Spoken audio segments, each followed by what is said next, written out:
KBP wrestling fans, I am longtime independent wrestling fan Robert.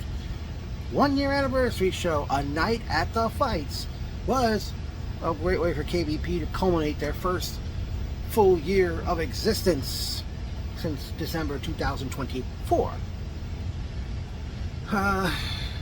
The crowd wasn't so big, and I don't know what it takes to get people to come to KBP shows. I know being it's December and people are taking their money and out Christmas shopping, but this was such a great show on paper.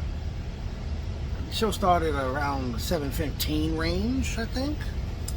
We kicked off the night with the first, I hope it'll be an annual thing, Robert Nuke Ferretti Memorial Battle Royal, which was a KBP roster-wide match. Basically, almost everybody on the roster was in the match. Now, among the participants were Jasper Newton, Johnny Medina, Jorge La Bestia, Aaron Christensen, Trevor Blue, who I guess is now part of the KBP roster, Joe Trash, Pretty Poppy, A1G, Michael Mastretta, Richard Adonis, The Dirty Deeds, Daddy Cat, I forgot who else. Oh, and of course, General Manager of KBP, Mike Kaz, in the match. Now, the funny thing is, as soon as the match got underway, everybody ganged up on both Mike Kaz and Pretty Poppy, and they were the first two eliminated. It came down to CJ Bambino and Jorge La Bestia, and Bambino won the first ever Robert Nuke Ferretti Memorial Battle Royal, and he got this necklace with that logo that Nuke, may he rest in peace, used to have on his Nuke used to have this logo on his gear. Oh, it's like a radioactive logo or what it was. And Bambino talked about how much he misses Nuke, and that said that he, by virtue of the victory, he's going to get a shot at the KBP Heavyweight Championship when KBP Wrestling returns to action on Saturday, March 7th, 2026. Alright, next up we were set to have the Dirty Deeds challenge Poster Boys for the Tag Team Championship. Now, Daddy Cat announced to the crowd that his partner, Tommy Bates, was not medically cleared to compete. The Dirty Deeds come out. The Dirty Deeds came out first, then Daddy Cat. He came out, made the announcement, and the Deeds said, "Hey, we came here to put on a show." And I think Bates proposed either an eating contest or a dance-off. Malloy takes off his vest and his hat, and he says, "Let's dance." And they were playing, of all songs, well, being it is the holiday season, I don't know, I forgot who performed a song called "Grandma Got Run Over by a Reindeer." Both Malloy and Dirk were dancing. Daddy Cat tried to dance, but he seemingly fell on his face on the mat. He took his tag team title belt. He was going to hit one of them with it, but he missed. Then he got the 3D, or the 3 Deeds, which is the Dudley Death Drop, most people remember. And they left him laying in the ring, and they said the next KBP said, "See you next KBP show." So the match did not happen, obviously. So perhaps, well, that may be a match for Saturday night, March 7th, 2026. No show title for that one yet, folks. But then we finally get on with our first championship match of the evening, as we see the 1%'s Pretty Poppy in the unfamiliar role of challenger against the top-tier A1G for the Pitbull Championship. Another good match these two gentlemen had. The top-tier A1G defeats Pretty Poppy at 10 minutes, 18 seconds to retain the Pitbull Championship. Alright, up next, we see Aaron Christensen coming out, and he said that he had hired the Asgardian Beast Cade Lothbrok to do battle with CJ Bambino. Now, Lothbrok and Bambino really were hitting hard and taking it to each other. Lothbrok hits Bambino with a lariato, and before he even makes a cover, Christensen comes in the ring and attacks Bambino and I think he attacked ref Zach, threw him out of the ring. So I guess the match was a no contest. No winner was declared, and Christensen gets on Lothbrok's case. Says, I hired you to do a job and you couldn't get it done. And then Lothbrok attacks him, and Lothbrok, basically gives Bambino his kudos because he's known him since he was like 16 years old. I've watched you become a man. I've seen you become a family man and a father. And Lothbrok and Bambino hugged in the middle of the ring. As I said, Lothbrok versus Bambino was a no contest at 11 minutes 21 seconds. So remains a mystery. Bambino still doesn't get his match with Aaron Christensen or what? At that point in time, the show went to intermission. I think Bambino, Lothbrok, and others had their merchandise out. Ugh. My. I forgot to mention, during the Bambino-Lothbrok match, we had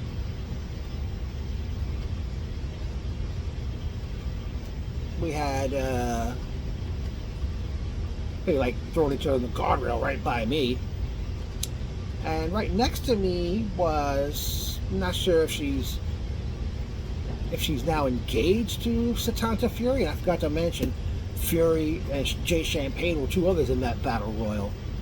The lady next to me, I don't know if I think she's currently engaged to Satanta Fury, because he did come over to talk to her long after the battle royal. Yeah.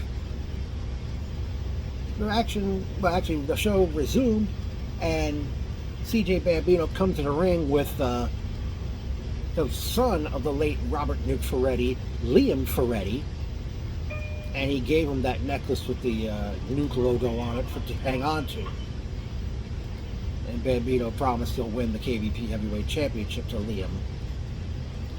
Then it's back to the action as we have the third and final match in the best of series between Dolly Darko and Emily LeVay for the Women's Championship. Well, the thing was, Dolly came from out from underneath the ring, attacked Amity before the bell even rang, but then out came the other referees. Out comes General Manager Mike Cos, and he says to the ladies, you want it that bad? This match is a Long Island street fight. And they got on at one point. Darko, I thought it was Darko or LeVay, one of them brought in like pizza pans, and they were using them on each other. Eventually, Emily LeVay hits Dolly Darko with the Widow's Peak that Victoria, Tara, and TNA used for a finisher, and pinned Dolly to win the Women's Championship. Unfortunately, I did not time that match. So Emily LeVay ends Dolly, and by virtue of the victory, Dolly Darko obviously no longer the Women's Champion. She's now Amity. Well, Amity has added another championship to her resume. She's a former NYWC Starlet Champion on 2 occasions, former Remarkable Women's Champion. I don't know what other belts she's had, but Amity LeVay, congratulations to her. And oh, anybody noticed, but I had her shirt on, which I had bought in the mail earlier this year. Up next was singles action as we saw the Silver Snake Richard Adonis do battle with nobody's better Michael Mastretta. These guys are no stranger to each other, and they had a pretty good matchup, not surprisingly. And nobody's better Michael Mastretta defeats the Silver Snake Richard Adonis at 10 minutes 5 seconds to pick up the victory. And then it was time for the main event, a non-title last man standing match between the heavyweight champion Giorgio Lawrence and Big Kaz. Kaz was in the ring waiting, and Giorgio comes to the curtain. He didn't want to wait for Giorgio to get to the ring, so Kaz met up with him on the ramp, and they started going at it. And ring announcer Jason Linnet got out of there, and ref Zach got called for the bell right away, and hit with these guys, and they actually took it into the crowd. They were ramming each other into the bleachers, some small bleachers, into the merchandise tables. At one point, Pretty Poppy, he comes out, attacks Kaz. A1G then goes after Poppy. Joe Trash comes out, he hits A1G from behind with a Singapore cane. Trevor Blue, he attacks Trash. Aaron Christensen attacks Blue. And then CJ Bambino goes after Aaron. And then out comes GM Mike Kaz. In the meantime, behind this curtain in the back, Big Kaz had climbed a ladder, and he stood on top of something, and he dived on top of everybody brawling, including his own brother Mike Kaz. But put it this way, as Al Bundy would say on Married with Children at the bowling alley, Steve Rake, as Big Kaz dived off whatever he jumped off of onto the floor. Kaz carries Giorgio in a fireman's carry back to the ring. Hits his this move was like Triple H's pedigree meets X-Pac's X Factor. On hit the move 3 times in a row. Three times in a row, and Giorgio did not respond, did not get up from the 10 count, and also while they were in the crowd, they tried to bring a door into play, but it didn't break. Big Kaz officially victorious over Giorgio Lawrence in a non-title last man standing match at 11 minutes 8 seconds. Kaz celebrated the victory with the crowd, and the show ended around 9:35. I guess because that Dirty Deeds Poster Boys match did not happen. Maybe that's the reason behind the show ending as early as it did. Personal notes time. It was good seeing NYWC owner Shane. Noticed Amy in the crowd by herself.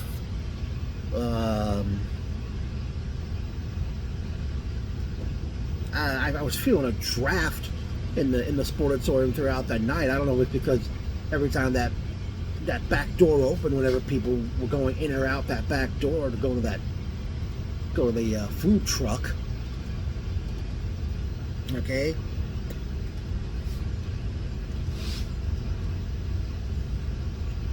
Oh, good touch to see the referees wearing green shirts. I don't know if it was for Nuke or because that is the color of the KBP logo. Seeing Ref Zach, Ref Larry. Don't know the other ref's name, but I do have him on Facebook. Oh, here's some memorable quotes. Come on, you're at a wrestling show! CJ Bambino when he was about to enter the ring for his match with Cade Lothbrock. Do it for the cannolis! Some fan in the crowd sitting near me during the Bambino-Lothbrock match.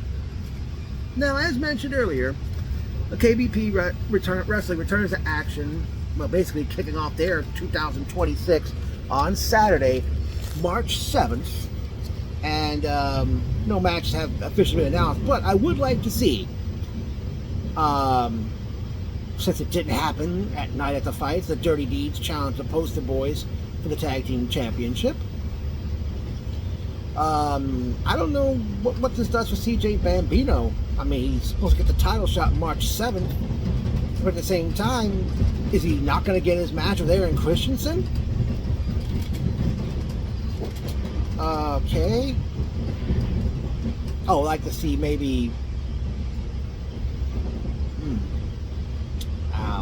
Jorge La Bestia finally faced Jasper Newton in an I Quit match, which originally was supposed to happen at Night at the Fights, but for some reason that got pulled or put on hold. I mean, I'm sure there'll be some new stuff, and considering how great 2025 turned out for KBP, I say this, and hopefully more fans will come in the future, especially March 7th. But I'm going to say, I predict for KBP in 2026 will be an even bigger year for them. But I don't know if Mike Kaz has the answer to this question. I mean, is it going to be the same pattern every 3 months with shows in March, June, September, and December? I mean, is it going to be that way, or will they have more shows throughout the maybe more, try to have maybe every 2 months to do a show. I wonder if that would ever happen.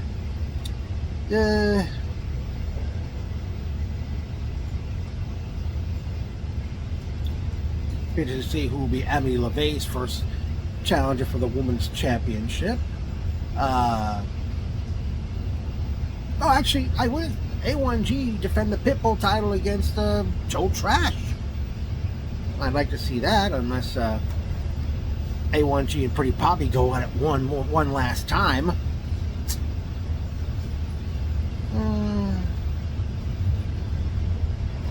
Wow.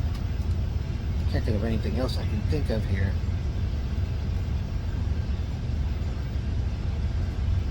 Hopefully more wrestlers will get the debut for KBP in the new year.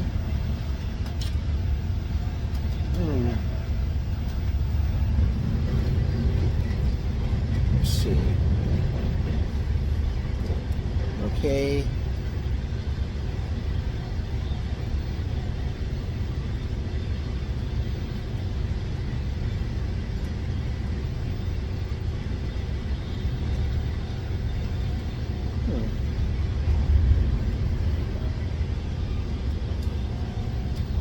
Shoot.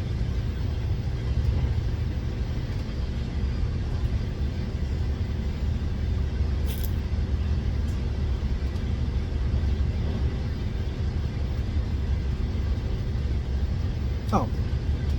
Okay, I guess that'll do it. I mean, KBP, this was 2025 was a memorable year. Again, I hope 2026 is an even bigger one. And of course, we have no show title yet, but I will say KBP, KBP, KBP, KBP,